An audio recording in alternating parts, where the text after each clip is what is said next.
Worship acceptable to God. That's what St. Hippolytus said we would not have for a time. Now, we're coming to the big question everyone has, and that's the traditionalists. We're going to have to define terms. What is a traditionalist? You may not agree with my definition, but for my purposes, I'm going to use the following definition of a traditionalist.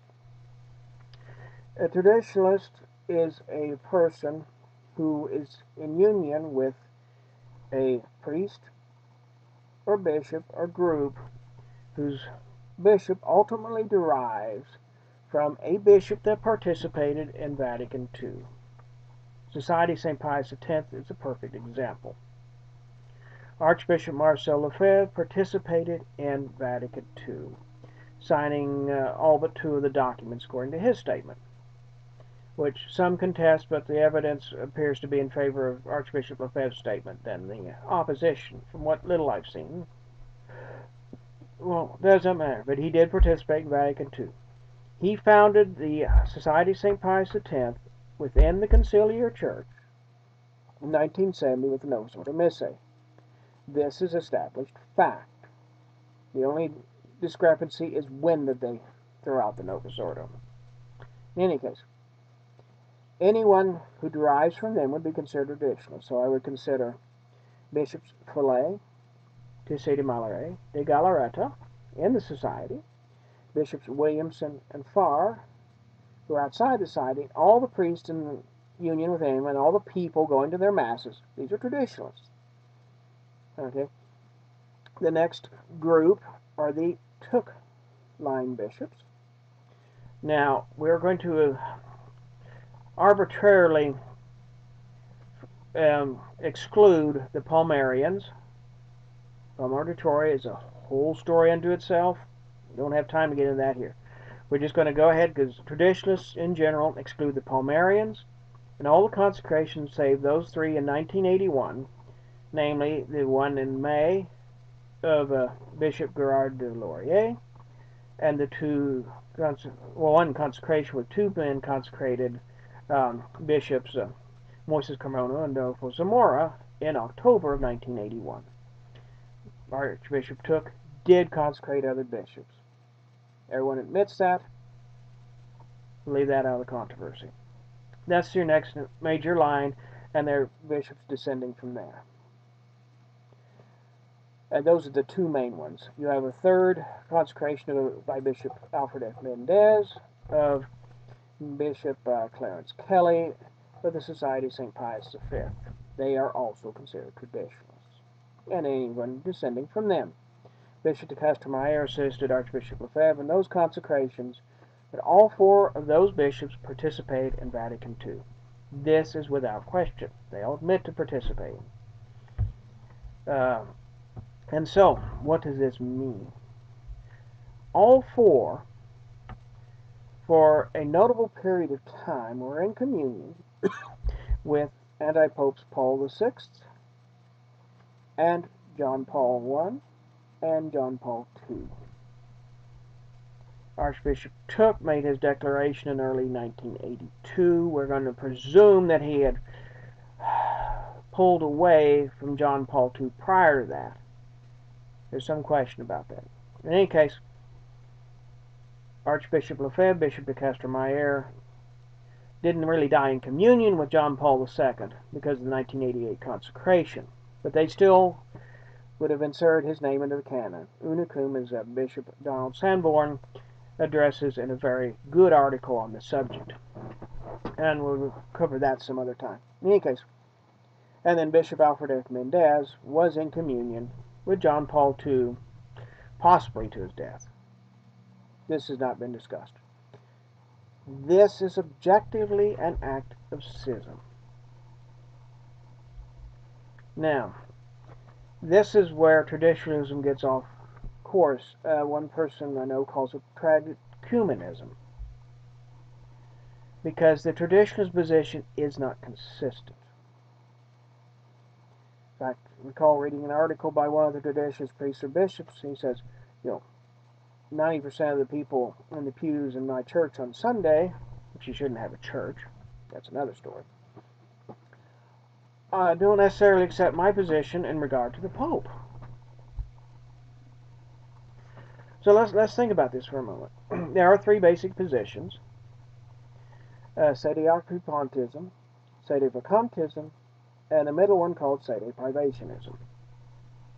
Sede means chair.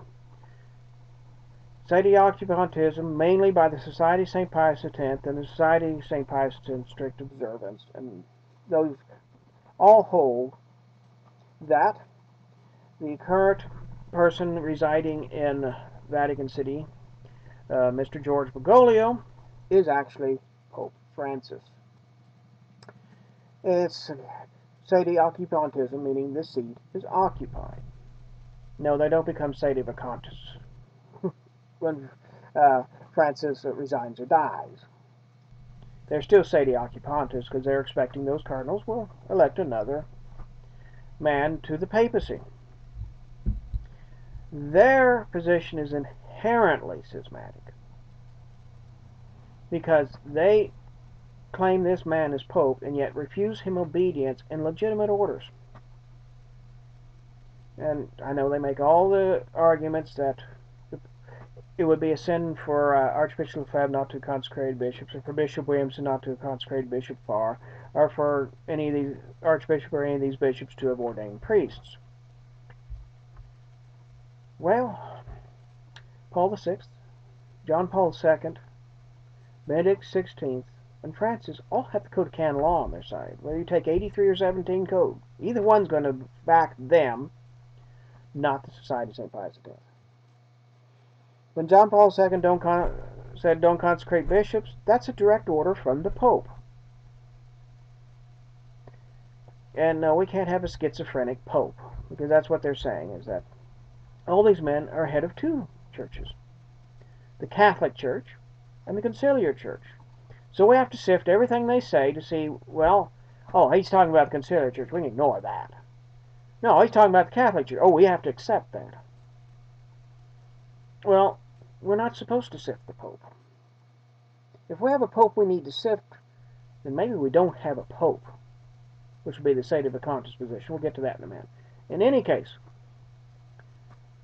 we need a Pope, and God has always provided us up until 1958 with a Pope when he said something.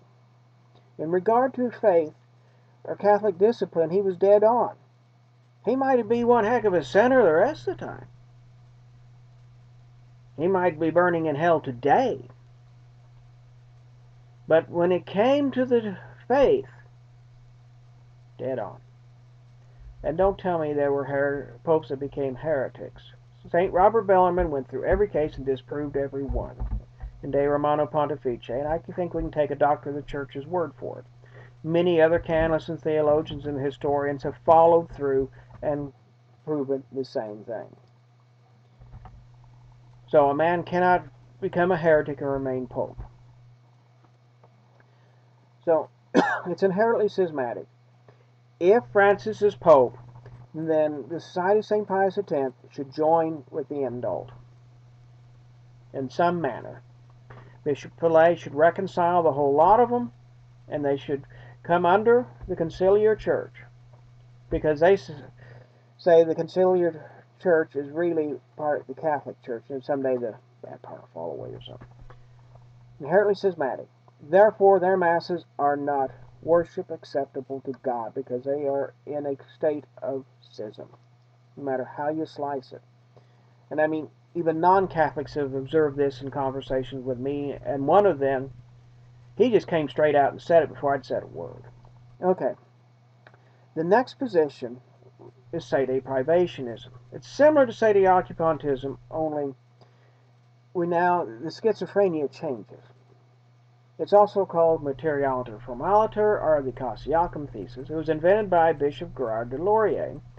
Apparently, it was what got him tossed out of Econ in 77 shortly before I arrived, from what I've recently read on the subject. You can't find his original thesis. And the current presentation of the thesis may be slightly different from the original one from a little bit of evidence I've seen. In any case, all these men are materially pope, but not formally pope. because they have placed an obstacle to taking possession of the papacy.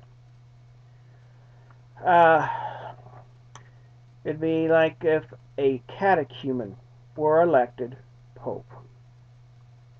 Well, one of the requirements to be a pope is to be a baptized Catholic.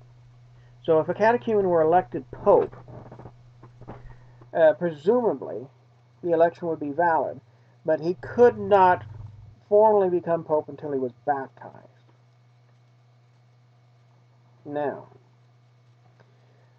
we'll have to take a look at this theory very closely, because a second obstacle comes up under the material formal Sede-privationism theory. A material pope has certain powers. One, he can appoint material cardinals. Presumably he can appoint material bishops, and material bishops in turn can appoint material pastors. We'll get to how this resolves itself in a minute, because it's similar to the SSPX position, a resolution, in essence.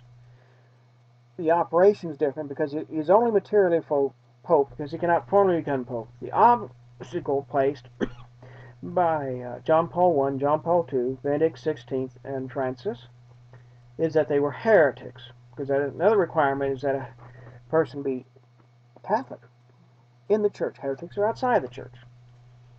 And so they're saying that this obstacle prevents them from becoming formally pope. There's a problem with that, which we'll get to when we discuss the Sede-vacantism position. And so there's also a third obstacle. Material popes, according to this theory, can make material papal election laws. They can change the papal election laws. Now, obviously, they couldn't change it to state that a heretic can become a pope. That's against the divine law. But they can change the manner, like forbidding cardinals over 80 to vote, requiring that a man become a bishop before he becomes pope, which is a new requirement, never before seen in church history. And so, with John Paul I and II, they're both heretics, but they were both validly consecrated bishops. There's no evidence to contradict this. With Benedict XVI, he was consecrated according to the new rite, which the Sede-privationists and Sede-vacantists rightly hold is invalid. That's a different question. We can go over that some other time. There's some excellent articles on the subject. But they hold it's invalid. Therefore, Benedict XVI is a heretic and not a bishop. So both of those would have to be solved. And then in case with Francis, he's not even a valid priest because he was ordained by the new rite of ordination. So that would have to be solved. Now, the solution in both of these cases for either the Sede-vacantism position or the Sede-privationist position is the conversion of the current claimant of the papacy or pope, however you see it. And they come out straight out and say that in some cases.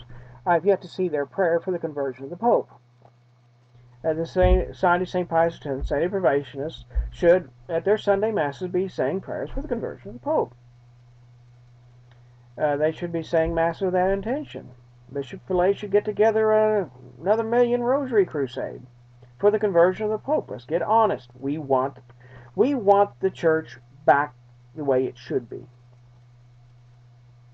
Okay. And so we've already spent a lot of time, and we're going to go a little bit further. Now we have to go to Sede-vacantism, which is the third basic position, although there is a fourth position we'll get to. Sede-vacantism holds that the claimants to the papacy from John the 23rd through Francis the First are all anti-popes for heresy. Now, when you go read their websites, they have different ways of presenting it. The way I present the case, Angelo Roncalli and Giovanni Battista Montini, the two key players, were heretics prior to their apparent election, and they were notorious public heretics. Yeah, true. The whole world didn't know about, but where they were, the heresy was in such a way that everybody knew they'd done this. Maybe they didn't realize it was heresy. They should have. They were uneducated. Priests and bishops didn't stand up and say, Angelo, what are you saying? Giovanni, why you say this? Why do you say the church is a problem? She did in the book he wrote, and it was translated in English. In any case, they're heretics prior to their election. We won't go into all the details of proving it. Cum ex postulas officio, in paragraph 6, states that heretics cannot become pope in any way, shape, or form. You can look up, some of the translations are not that great, but the point is there. If they appear to be a heretic, they are considered a heretic, then they are not capable of being elected pope. And their election is not in any way valid, even if accepted by the whole dang world. This immediately refutes Sede-privationism. And even the SSPX would probably admit that, especially Bergoglio, was a heretic prior to his election. In an article on the SSPX website, which appeared in one of their publications, Clear Ideas on the Pope's Infallible Magisterium, they discuss cum ex postulas officio. Sede-vacantists hold that the bull itself is infallible. This article does not hold that the bull itself is infallible, but that the principles set forth in the bull are infallible because they're the common and constant teaching of the Church or the ordinary magisterium. So we may disagree between Sede-vacantists and the SSPX on how the declaration that a heretic cannot become pope is infallibly true. Both groups agree that it is infallibly true. And that's the important point. A heretic cannot become pope. It's right there in cum ex postulas officio. Okay. So at least that part of their theory is consistent. True, they might, in the early days, they're thinking Paul VI became a heretic, and then they were trying to figure out when. They didn't pull out the information on Islam. It was not presented until the last decade and a half or so. I'll excuse people on that, because I remember people back in the early 70s, someone pulled out a copy of the Decrees of Vatican II, and they're quoting it at some priest. He says, no, that's not official. He didn't offer to bring in official Latin and make a translation. That's not official, just threw it out. So people stopped fighting on that grounds. You can now take that book and compare it to the Vatican website, and I would consider any translation they put on there should be considered official. So Sede-vacantism is consistent in that regard, whereas Sede-privationism and the Sede-occupantism positions are inherently confused. But Sede-vacantism stops. Okay, they have proven the vacancy of the papacy. But it stops. And that's where we get to the fourth position, is it doesn't really matter. As long as you're against the monism of the conciliar church, we will accept you at our communion rail. And that's an inherently schismatic position. Let's take a Sede-vacantist priest is giving communion to anyone that presents him at the communion rail. Now, true, he doesn't have to interrogate him, but he should make it clear that members of the Society of St. Pius X, who are thus Sede-occupantists, are not welcome at my communion rail because you are in material schism. He should make that clear at some point, because they are not in communion with the same pope. And this is not like the Western Schism. This is a serious problem. A Sede-vacantist believes that Francis I is a heretic, usurper of the papacy. Therefore, anyone in communion with him is also at least a schismatic, following a false bishop of Rome, which is to be outside the church, so I should not give you the sacraments. Then we go to the flip side of the Society of St. Pius X. They believe Francis is pope. Therefore, they should believe that the Sede-vacantists are schismatics because they refuse to recognize the pope. in any way, shape, or form. The man they recognize as Pope, and that's an act of schism. It would be similar to them giving communion to an old Catholic or an Orthodox. They probably wouldn't do that if they knew. And so none of these groups have worship acceptable to God because their positions are not proper. Okay? Even if all the people are in good faith, which I believe most, 99, 44, 100% are, objectively is not worship acceptable to God. And then there is another problem, which we'll discuss in the next video. We're getting up to part 4.